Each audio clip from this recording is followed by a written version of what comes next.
Everyone thinks people who keep a clean house every day are just organized, disciplined, maybe a little extra. But that's not what's actually happening. It's not about the house. It was never about the house. Think about that person. Maybe you know them, maybe you are them. Standing in the kitchen, late at night, wiping a counter that's already clean. Not because it's dirty, but because something inside won't let them rest until the outside world feels a certain way. That feeling has a name, it has a history, and it started long before the cleaning did. Because here's what nobody tells you.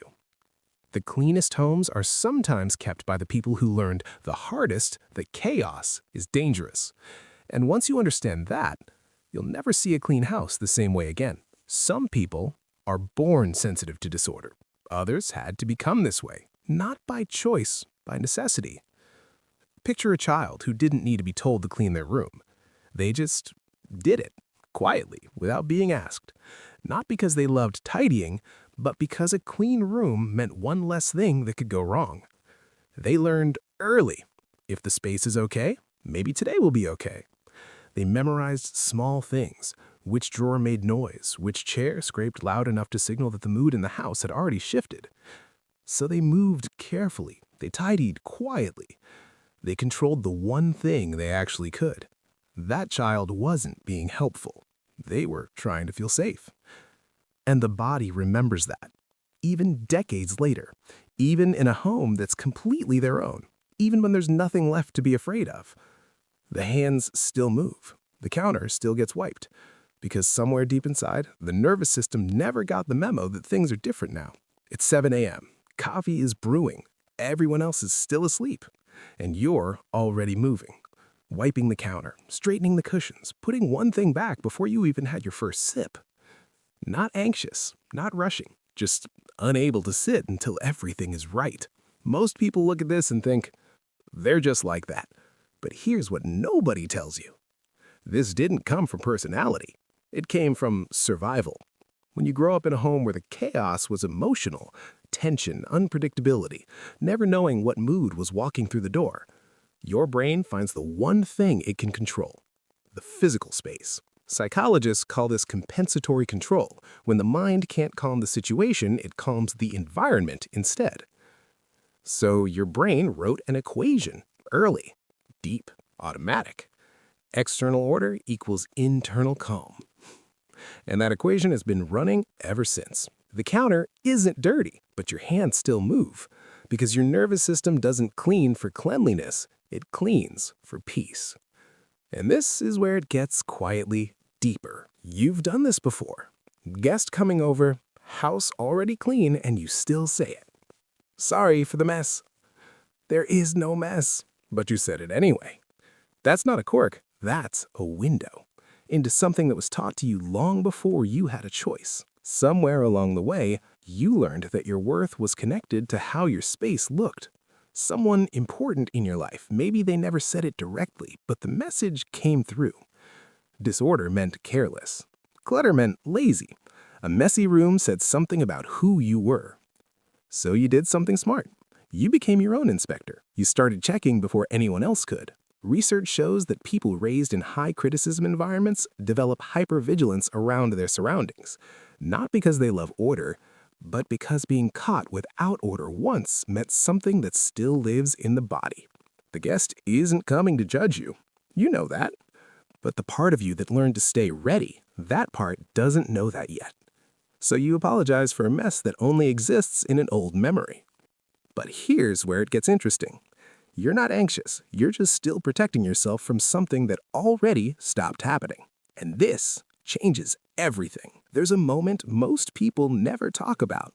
When the house is finally clean, truly clean, and you sit down. And for a few minutes, everything feels okay. Not happy, not fixed, just okay. That stillness you feel, that's not satisfaction from cleaning.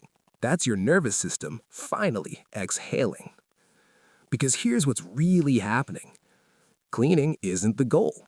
The feeling after cleaning is the goal. When life gets heavy, when grief shows up, when anxiety creeps in, when everything feels just slightly out of control, You don't spiral outward, you spiral inward, into the kitchen, into the bathroom, into the one thing that gives you a result you can actually see. Stay with me here, because this next part changes how you see everything. That instinct, reaching for order when the world feels orderless, that is not a flaw. That is not you being avoidant. That is one of the most quietly intelligent things a person can do when their emotions feel too big to hold. Nothing is wrong with you. You were never broken. You were just someone who learned to build calm with your own two hands. And that is not a coping mechanism. That's strength. And this changes everything. Here's something almost nobody says out loud. You're probably the person everyone else relies on. The one who shows up early, who remembers the small details, who makes sure everything is ready before anyone even thinks to ask. Because the same wiring that keeps your house clean keeps your relationships tidy too. You anticipate, you prepare, you hold things together so other people don't have to feel the discomfort you once felt in rooms that were out of control. But there is a quiet cost to this. You give more order than you receive. You manage everyone's experience while quietly carrying the weight of your own. The world sees capability. You feel exhaustion. Psychologists call this the burden of the capable, where the most self-regulated person in the room becomes invisible precisely because they never fall apart. And that's the painful part. Because your house is always clean, your life always looks handled. So nobody thinks to ask, how are you really? Not because they don't care, but because you've become so good at holding it together. They forgot you were holding anything at all. You were never just organized. You were carrying something and making it look easy. But wait, there's something else. At some point, cleaning stopped being something you do. It became something you are. And that's where it gets quietly complicated. When the house is clean, you feel okay. Capable, like today was a good day. But when it isn't, when life gets too full, too messy, too human, the disorder feels personal, like a verdict. You're falling apart. And that's a heavy thing to carry. Tying your sense of self to how the counters look. But here's the truth underneath all of it. The cleaning was never really about the house.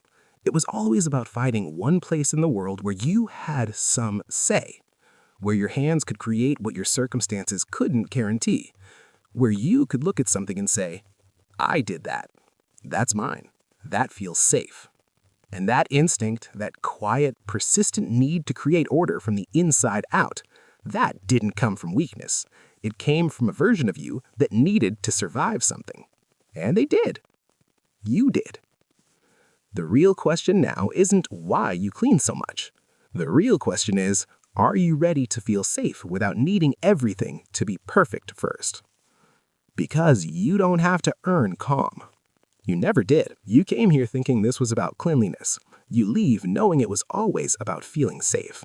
That person wiping the counter at 11 p.m., that's not obsession. That's someone doing what they've always done, taking care of the one thing they knew how to take care of. And maybe it started in survival. Maybe a younger version of you learned that a clean space meant one less thing to be afraid of. But here's what that younger version never got to hear. You did enough. You held enough. You controlled enough. The house doesn't need to be perfect for you to be okay. You were always okay. The care you put into your space, the quiet effort, the showing up, the wiping and arranging when nobody was watching, that was never just cleaning. That was you loving yourself in the only language you knew at the time. And now you know the words. That's not a small thing. That's everything. If this felt familiar, the next video goes even deeper into the patterns you carry and never knew how to name.